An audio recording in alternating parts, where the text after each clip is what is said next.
बच्चों कैसे उम्मीद करता हूँ मस्त हो स्वस्थ हो। मेरे प्यारे बच्चों, आज हम लोग हिंदी का चैप्टर 1 चालू करने वाले हैं और चैप्टर 1 का नाम है श्रम विभाजन और जाति प्रथा। आप ध्यान से देखिएगा, श्रम विभाजन और जाति प्रथा। जो लेखक हैं आपको अम्बेडकर जी हैं, डॉक्टर भीमराव अम्बेडकर। तो इस चैप्टर को हम लोग इसमें प्रश्न उत्तर करेंगे। क्या क्या करेंगे देख लेते हैं एक लाइन में। इसका प्रश्नोत्तर करेंगे और प्रश्नोत्तर के बाद जो है आपका कुछ क्वेश्चन ऑब्जेक्टिव का भी है, मैं आपको दिखा दे रहा हूँ। कुछ क्वेश्चन ऑब्जेक्टिव का भी है जो आपको करना है। देखिएगा ध्यान से कि भारतीय संविधान का निर्माता के रूप में किसे जाना जाता है, तो अम्बेडकर जी हैं। और ये जो क्वेश्चन बना हुआ है एकदम ख़त्म हो चुका है और ये लास्ट क्वेश्चन था। और हम लोग कैसे करने वाले हैं, पूरा ऑब्जेक्टिव पहले करेंगे, सब्जेक्टिव करेंगे, ठीक है ना। 29 क्वेश्चन है, आप देख लीजिए। 29 क्वेश्चन है ऑब्जेक्टिव का, ठीक है ना। उनका जन्म कब हुआ था, कहाँ हुआ था, महू मध्य प्रदेश में हुआ था, ये उत्तर नीचे लिखा हुआ है, ठीक है ना। तो एक बार हम लोग इसको देखेंगे, रिवीजन करेंगे। तो आप इस वीडियो को अंत तक जरूर देखिएगा, ठीक है। चलिए पहले हम लोग सब्जेक्टिव पढ़ते हैं, उसके बाद सब्जेक्टिव पढ़ेंगे, ठीक है ना। सब्जेक्टिव बाद अगर हम लोग ऑब्जेक्टिव करते हैं तो अच्छा सा कंटेंट मिल जाता है और हम लोगों का जो लेवल है कुछ अच्छा बन जाता है। चलिए क्वेश्चन चालू करते हैं फटाफट। देखिए क्वेश्चन पहला क्या है। क्वेश्चन क्या आता है कि लेखक किस विडंबना की बात करता है। बाबू सबसे पहली बात यह है कि इस पे थोड़ी सी हम चर्चा कर देते हैं चैप्टर पे। श्रम विभाजन और जाति प्रथा। श्रम का मतलब होता है मेहनत, श्रम श्रम काम, काम को ही श्रम बोलते हैं। विभाजन मतलब होता है बंटवारा, मतलब काम के आधार पर ही बांटा गया है, उसी को श्रम विभाजन कहा जाता है। जैसे आप बढ़ई हो तो बाबू बढ़ई का काम करोगे, जो लोहार है वह लोहार का काम करेगा, जो धोबी है वह कपड़ा धोने का काम करेगा, जो राजा है वह राजा बनेगा। तो इस तरह का कुछ कंडीशन है, लेकिन उसमें आपको जाति का बात किया गया है। तो श्रम के आधार पर, श्रम के आधार पर जो विभाजन होता है उसी को हम लोग जाति प्रथा का नाम दिए हुए हैं कि आप जिस जाति से हैं, आप कुम्हार जाति से हैं तो आपको कुम्हार वाला काम करना है। तो इसमें डॉक्टर भीमराव अम्बेडकर जो है उन अपनी पक्षपात, अपनी जटिलता जो उनके साथ घटना घटी उसको इन्होंने बताया है। और अब ये एक भाषण है जो पाकिस्तान में होने वाला था, लाहौर जो है ना वहाँ पे। तो कहने का मतलब ये है कि ये जो भाषण है, लेकिन ये भाषण हो नहीं पाया, तो वो उसको किताब में छाप दिया गया और उसको हम लोग पढ़ रहे हैं। तो देखिएगा कहानी है, उसके बाद से उसका धीरे धीरे विश्लेषण हम करेंगे। चलिए फटाफट प्रश्न उत्तर पर देखते हैं। पहला क्वेश्चन क्या है। पहला क्वेश्चन है, लेखक किस विडंबना की बात करता है और विडंबना का स्वरूप क्या है। किस विडंबना की बात करता है बाबू, ध्यान दीजिएगा इसके उत्तर पे। लेखक जो है उस विडंबना की बात करता है बाबू कि लेखक भीमराव अम्बेडकर जी विडंबना की बात करते हुए कहते हैं कि इस युग में जातिवाद के पोषक की कमी हो गई। जातिवाद की पोषकों का मतलब होता है कि जो जातिवाद है बहुत ज़्यादा हो गया है, ठीक है, जिसका स्वरूप है कि जाति प्रथा श्रम विभाजन के साथ साथ श्रमिक विभाजन का रूप ले रखा है, जो अस्वाभाविक है। बहुत शॉर्ट आंसर दिया गया है। इसका मतलब क्या हुआ कि हम लोगों को जाति प्रथा को हटाना पड़ेगा। जब तक जाति प्रथा रहेगा, तो मान लीजिए कि हमारा मन डॉक्टर बनने का मन कर रहा है और हम किसान के बेटे हैं बाबू, तो ये तो जाति प्रथा के अनुसार हम कभी भी अपना जो है ये नहीं बन सकते हैं ना। कभी भी जो है हम क्या नहीं बन सकते बाबू, कभी भी डॉक्टर इंजीनियर नहीं बन सकते हैं। तो ये बहुत सारा शॉर्ट आंसर है। चलिए दूसरा आंसर देखते हैं। दूसरा क्वेश्चन है श्रम विभाजन और जाति प्रथा। ये दूसरा क्वेश्चन है कि श्रम विभाजन और जाति प्रथा। दूसरा क्वेश्चन है कि जातिवाद पोषक उसके पक्ष में क्या तर्क देते हैं, कि जातिवाद के बारे में क्या देते हैं। इसमें एक ही चीज़ बताया गया है कि जाति के आधार पर बांट दीजिएगा तो कोई विकास कैसे कर पाएगा। चलिए क्वेश्चन को देखते हैं। क्वेश्चन क्या कहता है बाबू। क्वेश्चन कहता है कि जातिवाद के पोषक उसके पक्ष में क्या तर्क देते हैं। आंसर, जातिवाद के पोषकों का तर्क है कि आधुनिक सभ्य समाज कार्य कुशलता के लिए श्रम विभाजन आवश्यक मानता है। जाति प्रथा श्रम विभाजन का ही रूप है। जाति प्रथा क्या है बाबू, श्रम विभाजन का ही रूप है। इसलिए इसमें जो है कोई बुराई नहीं है। और यही सलाह थोड़ा सा वो अपने हिसाब से अपने जो है अपने मतलब ये सब होता है ना कि क्या कहें, कह के भी कुछ नहीं कह सकते हैं। इसका और आंसर हो सकता है और बहुत सारा आंसर इसमें लिखवाएंगे, लेकिन इस शॉर्टकट आंसर हम आपको दे रहे हैं, ठीक है। चलिए अगला क्वेश्चन क्या है। अगला क्वेश्चन है कि जातिवाद के पक्ष में दिए गए तर्कों पर लेखक की जो प्रमुख आपत्तियां हैं उसको बताना है। चलिए देखिए ध्यान से, आप इसको स्क्रीनशॉट ले लीजिएगा। समझे ना। स्क्रीनशॉट आप ले लीजिएगा, इसको आराम से आप इसको कॉपी में लिख लीजिएगा, इसको याद कर लीजिएगा। जातिवाद के पक्ष में दिए गए तर्क पर लेखक के प्रमुख आपत्तियां इस प्रकार है कि जाति प्रथा श्रम विभाजन का रूप ले लिया है। जो जाति प्रथा है बाबू, श्रम विभाजन का रूप ले लिया है। आप जिस जाति के हैं उस जाति में आप काम कीजिए। किसी सभ्य समाज में श्रम विभाजन व्यवस्था श्रमिकों के विभिन्न पहलुओं में अस्वाभाविक विभाजन नहीं करता है। इस प्रकार आप इसका उत्तर लिख लीजिएगा, ठीक है ना। चलिए अगला उत्तर है, अगला क्वेश्चन देखिए क्या है, उसका साथ उसका उत्तर भी है। अगला क्वेश्चन क्या कहता, बहुत शॉर्ट है। जाति भारतीय समाज में श्रम विभाजन का स्वाभाविक, ठीक है ना, रूप जो है क्यों नहीं ले सकती है। देखिए अगर आंसर लिखिए इसका, भारतीय, सभी लोग आंसर लिखिए। भारतीय समाज में जातिवाद के आधार पर श्रम विभाजन और अस्वाभाविक है। श्रम विभाजन अस्वाभाविक है, क्यों है? क्योंकि जातिगत श्रम विभाजन श्रमिकों की रुचि और उसकी जो कार्य कुशलता है उसको ठीक नहीं कर पाती है। मतलब कार्य कुशलता के आधार पर नहीं होता है, जिसके चलते आपको इतना कठिनाई होती है। बल्कि माता के गर्भ में ही जब बेटा माँ के पेट में होता है तभी जाकर के उसके कार्य का जो है डिसीजन दे दिया जाता है कि बाबू अभी तुम पेट में हो, किसान के लड़के हो, तुरंत तो किसानी करना पड़ेगा।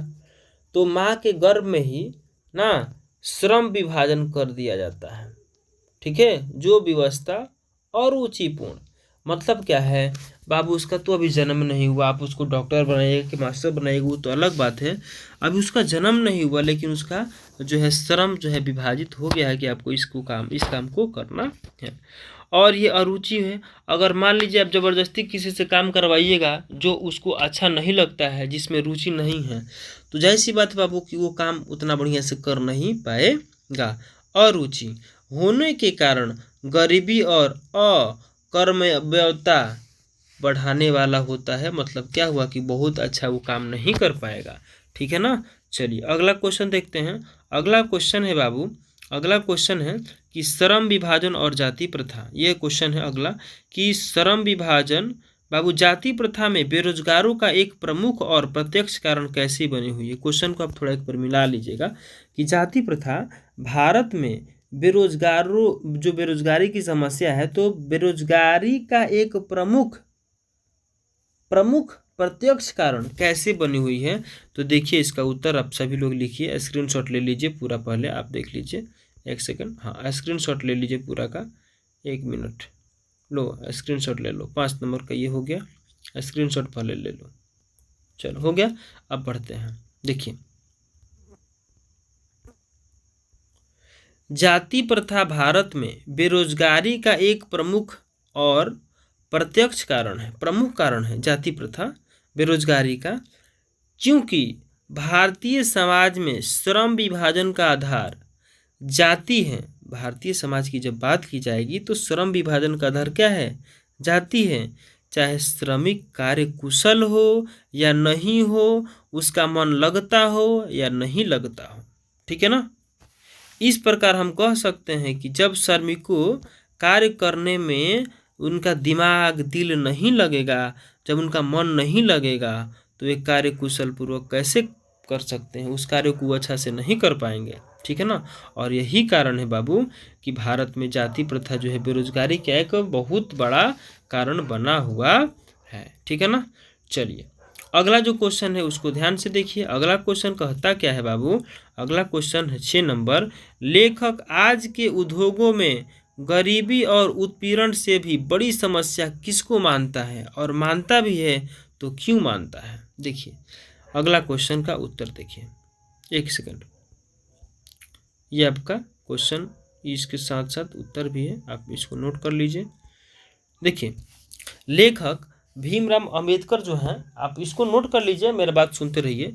लेखक भीमराव अंबेडकर जो हैं वो आज के उद्योगों में गरीबी और उत्पीड़न से भी बड़ी समस्याओं ना जी, बड़ी समस्या लोगों का निर्धारण कार्य को मानते हैं कि लोगों का जो काम है वो उनके मन पसंद का नहीं मिल पा रहा है, ठीक है ना, और कम काम करने के लिए प्रेरित हो रहा है। माने कह रहा है ना कि वह जो है अगर मान लीजिए कि उसके रुचि वाला काम ही नहीं मिलेगा, रुचि वाला काम नहीं मिलेगा तो व्यवस्था पूर्वक वो करेगा, वह मनुष्य काम को क्या करेगा, टालने लगता है। अब क्या करेगा, वैसा ही अपना समय व्यतीत करेगा और काम करने में उसको क्या लगता है बाबू, ना दिल लगता है ना दिमाग लगता है। तो आप यहाँ पर ठीक कर लीजिएगा, यहाँ पे क्या लिखिए जी, यहाँ पर लिख लीजिएगा कि काम करने में ना उसका दिल लगता है, यहाँ पर ना रहेगा, ना उसका दिल लगता है और ना ही उसका दिमाग लगता है, ठीक है ना। तो कोई भी काम अगर ऐसा हो रहा है तो ये जाहिर सी बात है कि उसका मन उसमें नहीं लगेगा, ठीक है ना। चलिए अगला क्वेश्चन, लेखक ने पाठ के किन पहलुओं में जाति प्रथा को एक हानिकारक प्रथा के रूप में बताया है, दिखाया है। देखिए, लेखक ने पाठ के विभिन्न पहलुओं में जाति प्रथा को एक हानिकारक, ठीक है ना, बापू सेहत के लिए तू तो हानिकारक प्रथा के रूप में दिखाया है, जो इस प्रकार है। पहला, अस्वाभाविक श्रम विभाजन, दूसरा बढ़ती बेरोजगारी, तीसरा अरुचि और विवशता, श्रम का चुनाव, गतिशील और आदर्श समाज तथा वास्तविक लोकतंत्र का स्वरूप इत्यादि, ठीक है ना। चलिए अगला क्वेश्चन का उत्तर आप लोग लिख लीजिए, सच्चे लोकतंत्र की स्थापना के लिए लेखक ने किन विशेषताओं को आवश्यक माना है। चलिए इसका उत्तर आप लिखिए, सच्चे लोकतंत्र की स्थापना के लिए लेखक अनेक विशेषताओं को आवश्यक माना है। जैसे बहुविध हितों में लिख रहा है कि बहुविध हितों में सबका भाग सम्मान होना चाहिए, सबको उनकी रक्षा के प्रति सहज होनी चाहिए ना। तात्पर्य है कि हमें समाज में दूध और पानी के मिश्रण की तरह, जिस तरह से दूध और पानी का मिश्रण करने के बाद दूध जो है अपने अंदर सिमेट लेता है, पानी को अपना कलर प्रदान कर देता है, ठीक उसी प्रकार हमें समाज में भाईचारे के नाते से रहना चाहिए, ठीक है ना। चलिए अगला क्वेश्चन है बाबू, अगला क्वेश्चन क्या है देखिएगा ध्यान से। अगला क्वेश्चन है कि श्रम विभाजन और जाति प्रथा भारत का सारांश लिखना है। भारत उसको मतलब भारत नहीं बाबू, पाठ का पूरा सारांश लिखना है, और पाठ का सारांश क्या होता है उसका शॉर्टकट, ठीक है ना। चलिए इसको एक बार देख लेते हैं, आप स्क्रीनशॉट ले सकते हैं और इसको लिख भी सकते हैं, ठीक है ना। देखिए बहुत शॉर्टकट में है, एक लाइन में है।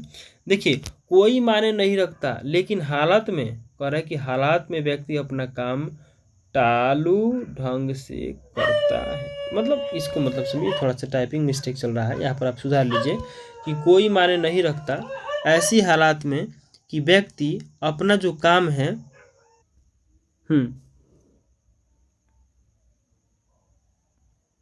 अपना काम जो है सुचारू ढंग से नहीं कर पाता है, ठीक है ना, और ना ही उसमें कुशलता आती है, और ना ही वह श्रेष्ठ काम कर पाएगा। इसको लिख लीजिएगा, ना ही वह श्रेष्ठ काम कर पाएगा।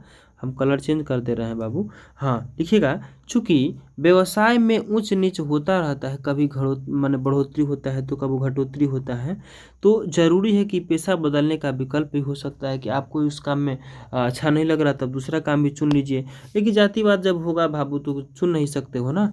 चलिए आगे लिखिएगा कि अगर जाति प्रथा पेशा रहेगा तो उसके बदले आप चुन ही नहीं सकते हो, कोई गुंजाइश ही नहीं है, ठीक है ना। इसलिए यह प्रथा गरीबी और उत्पीड़न तथा बेरोजगारों को जन्म देती है, बेरोजगारी को जन्म देती है। और भारत की गरीबी और बेरोजगारी के मूल में बात की जाए तो, इसके हित में बात की जाए तो जाति प्रथा बहुत ही अहम उसमें रोल निभाती है। अतः स्पष्ट है कि हमारा समाज आदर्श समाज नहीं हो पाएगा, ठीक है। चलिए आगे आगे आप लिखिएगा, आदर्श समाज नहीं हो पाएगा। अब लिखिएगा, इसको मत लिखिएगा, ठीक है, इसको काट दीजिएगा। अब यहाँ पर लिखिएगा, लोग दूध पानी की तरह घुले मिले रहते हैं, हिले मिले नहीं घुले मिले रहते हैं, और इस नाम का ही क्या है बाबू, इसका नाम ही लोकतंत्र है। काम खत्म, ठीक है। चलिए लोकतंत्र मूल है, उसमें थोड़ा सा इसको जोड़ लीजिएगा। और आगे ऑब्जेक्टिव है, तो देखते हैं ऑब्जेक्टिव में। देखिए हम आपको क्या करेंगे, ये से 4 ऑप्शन दे दिया आपको, ये 4 ऑप्शन है ना, इसका उत्तर ये भी है। तो थोड़ा सा जूम कर लेते हैं। देखिए ये आपका ये क्वेश्चन हो गया। अब आपको बताना है, पहले मन में सोचना है, तब इसका उत्तर नीचे देख लेना है, ठीक है ना। श्रम विभाजन और जाति प्रथा के लेखक कौन है बाबू? तो श्रम विभाजन और जाति प्रथा के लेखक जो हैं बाबू अम्बेडकर साहब है। कौन है? अम्बेडकर है, महात्मा गांधी नहीं है। तो इसका सही उत्तर क्या होगा? ऑप्शन ए की बी की सी डी बी होगा, ठीक है। यहाँ पर उत्तर दिया हुआ है। आप देख लीजिए अगला क्वेश्चन। अगला क्वेश्चन देखिएगा ध्यान से। अगला क्वेश्चन क्या कह रहा है बाबू? अगला क्वेश्चन कहता है अम्बेडकर जी के बाबूजी का नाम पूछ रहा है।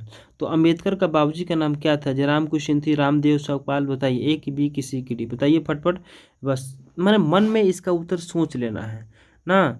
भीमाबाई थी इसकी मम्मी, क्या बोलते हैं इनकी, क्या वो मम्मी का नाम था, ठीक है ना। चलो राम जी सकपाल। चलो अगला क्वेश्चन देखो। अगला क्वेश्चन है कि आधुनिक सभ्य समाज कार्य कुशलता के लिए किसे आवश्यक माना गया है? तो श्रम विभाजन, धन विभाजन, या फिर मन में सोच लीजिए आंसर उसका मारिए। और श्रम विभाजन जाति प्रथा नाम है तो उसका उत्तर श्रम विभाजन ही होगा। चलिए अगला क्वेश्चन देखिए कि जाति प्रथा भारत में बेरोजगारों का एक बहुत बड़ा प्रत्यक्ष कारण बनी हुई है, ठीक है ना, और अप्रत्यक्ष भी है। तो आप इसको मान लीजिएगा ए और दो। प्रमुख भी दिया है ना, ठीक है। चलो अगला क्वेश्चन देखिए आंसर क्या होगा। मूक नायक क्या होता है, ठीक है। तो ये जब आप पढ़िएगा ना, अब जब पढ़िएगा आप ध्यान से, तो ये जो मूक नायक है ना बाबू, ये एक प्रकार का क्या है? पत्रिका है जो अम्बेडकर साहब का है। तो इसका ऑप्शन नंबर बी सही हो जाएगा, जो आंसर शीट दिया हुआ है। चलिए अगला क्वेश्चन देखिएगा। अगला क्वेश्चन इससे बेहतरीन अब आएगा। चलिए देखो, भीमराव अम्बेडकर जो मृत्यु होती है तो वो दिल्ली में हो जाती है। तो 1956 में दिल्ली में हो जाती है, आंसर देना चाहिए। चलिए अगला क्वेश्चन देखिएगा। अगला क्वेश्चन है कि अम्बेडकर साहब का जन्म 14 अप्रैल को हुआ था बाबू, 1888 91। देखो ये पहला बात काटेंगे कैसे? ये तो होगा नहीं, संभव नहीं। 1888 कह रहा है भैया, 1888 तो हाँ, ओहो एक मिनट। ये इसको काट करो भाई, कट गया।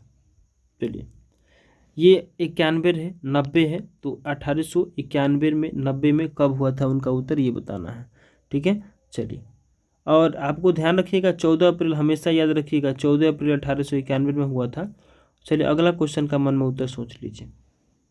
अम्बेडकर की दृष्टि से भाईचारे का भी जो है लॉन्ग क्वेश्चन में आया था कि अम्बेडकर की दृष्टि से बात की जाएगी तो उसमें दूध पानी, दूध शक्कर नहीं, दूध पानी का मिश्रण, ठीक है ना। चलिए दूध पानी का मिश्रण आंसर मिला लीजिए अपना। अगला क्वेश्चन, भारतीय संविधान के निर्माण हेतु महत्वपूर्ण भूमिका किसकी है? तो अम्बेडकर देखिए, इसमें कुछ कहना नहीं है।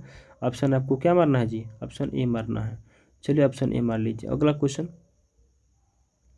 सभ्य समाज की आवश्यकता है जाति प्रथा, श्रम विभाजन और अणुबम। तो ये जाति प्रथा है ही बाबू, तो आप देख लीजिए, ठीक है। चलिए अगला क्वेश्चन, और बाबू विभाजन का रूप है। अगला क्वेश्चन, प्राथमिक शिक्षा प्राप्त करने के बाद अम्बेडकर साहब उच्च स्तर पढ़ने के लिए कहाँ? इटली, दक्षिण अफ्रीका, न्यूयॉर्क। गांधी जी गए थे दक्षिण अफ्रीका, उसका उत्तर ले लीजिए, ठीक है। चलिए अगला क्वेश्चन, अम्बेडकर चिंतन व रचनात्मक के लिए 3 व्यक्तियों को चुने थे, ठीक है ना। देख लो आंसर, ठीक है। 3 व्यक्तियों को चुने थे, तीनों व्यक्तियों का नाम यही है। इनसे प्रेरणा लिए थे, बुद्ध से, कबीर से और ज्योतिबा फुले से। किताब में स्पष्टता लिखा हुआ है बाबू। अगला क्वेश्चन, जाति पाति तोड़क मंडल भाषण लाहौर में कब हुआ था? हम बोले थे ना कि लाहौर में हुआ था बाबू, ये लाहौर में भाषण हुआ था, ठीक है ना। तो 1936 में वो लाहौर में भाषण हुआ था। अगला, श्रम विभाजन और जाति प्रथा क्या है बाबू? तो अभी बात हो रहा था ना कि भाषण है, तो ये भाषण ही ना होगा। निबंध दिया है क्या किताब में? इसको थोड़ा आप मिला लीजिएगा, ठीक है ना। इसको एक बार किताब में मिला लीजिएगा आप, ठीक है। चलिए हाँ भाषण था, लेकिन किताब में निबंध के रूप में लिखा गया है। चलिए अगला क्वेश्चन, रचनाओं में से कौन सी रचना जो अम्बेडकर की है? द कास्ट इन इंडिया है, ये है। हु आर दे है, ये है। हु आर रुद्राक्ष, सब हो जाएगा इसमें से। चलिए अगला, आधुनिक सभ्य समाज श्रम विभाजन को आधुनिक सभ्य समाज श्रम विभाजन आवश्यक क्यों मानता है? भाईचारे के लिए, कार्यकुशलता के लिए, रूढ़िवादी, सब हो सकता है। तो कार्यकुशलता सबसे ऊपर है, तो कार्यकुशलता मारिए। चलिए अगला क्वेश्चन देखिए, श्रम विभाजन और जाति प्रथा, ठीक है ना, ये क्वेश्चन हो गया। जाति प्रथा बाबा साहब के लिए संपादित अंश बताना है, तो एनिहेशन ऑफ कार्ड्स, रुद्राक्ष वगैरह वगैरह, ठीक है, ये होगा उत्तर। अगला देख लीजिए अपना। 18 नंबर का उत्तर बताइए। मन में सोच लीजिए पहले, उसके बाद से उसका नीचे से उत्तर आप देख लीजिए। सोच लिए ना? ललई सिंह यादव होंगे जी, ललई सिंह। चलो ठीक है, अपना देख लो। चलो अगला क्वेश्चन। क्वेश्चन क्या है बाबू, देखो ना क्वेश्चन क्या कहता है कि अंबेडकर के जो भाषण था ना, एनिहिलेशन ऑफ कास्ट को इन्होंने हिंदी में रूपांतरित किया था। कौन था? ललई सिंह थे। कौन थे जी? ललई सिंह यादव। ठीक है, चलो अगला क्वेश्चन। अगला क्वेश्चन कहता है कि अंबेडकर का जन्म किस परिवार में हुआ था? तो बाबू उनका जो परिवार था आपको पता ही होगा कि दलित जाति से थे वो तो, ठीक है ना? तो ये वाला बात आपको समझना चाहिए। अगला क्वेश्चन, लेखक को इस युग का विडंबना दिखाई देता है बाबू जातिवाद में। आप इसको लिख लीजिए बाबू, जातिवाद में। किसमें? जातिवाद में। अगला क्वेश्चन कहता है डॉक्टर अंबेडकर के माता का नाम पूछा है ना, तो भीमा बाई कहीं लिखा है? देखो तो, हाँ भीमा बाई आंसर हो जाएगा। भीमा, ऑप्शन नंबर डी मारना। ठीक है, ऑप्शन नंबर डी मारना। चलिए, श्रम विभाजन और जाति प्रथा। डॉक्टर अंबेडकर ने पीएचडी की उपाधि कब धारण की? बाबू पीएचडी करने वाले हैं बाबू पीएचडी। ठीक है, लिख लीजिए 1916 में।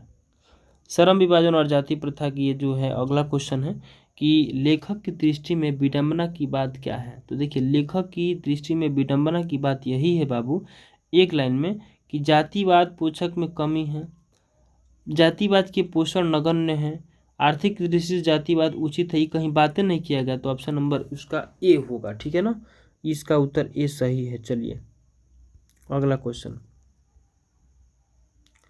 इसको हटाना चाहिए था ना जी। चलिए, तब ना जाकर सेट हो जाएगा बढ़िया से। एक क्वेश्चन मारेंगे, दूसरा पीडीएफ आ जाएगा स्लोड करके। चलिए देखिए, लेखक की दृष्टि में आदर्श समाज कैसा होना चाहिए बाबू? तो लेखक की दृष्टि में वैसा आदर्श समाज होना चाहिए जिसमें स्वतंत्रता हो, सबके लिए समानता का अधिकार हो। ठीक है ना, सबके लिए समानता का अधिकार हो, तो ये हो जाएगा आंसर। ठीक है, चलिए अगला क्वेश्चन का आंसर बताइए। मन में सोच लीजिए कि लेखक बेरोजगारी का प्रमुख और प्रत्यक्ष कारण किसको बताता है?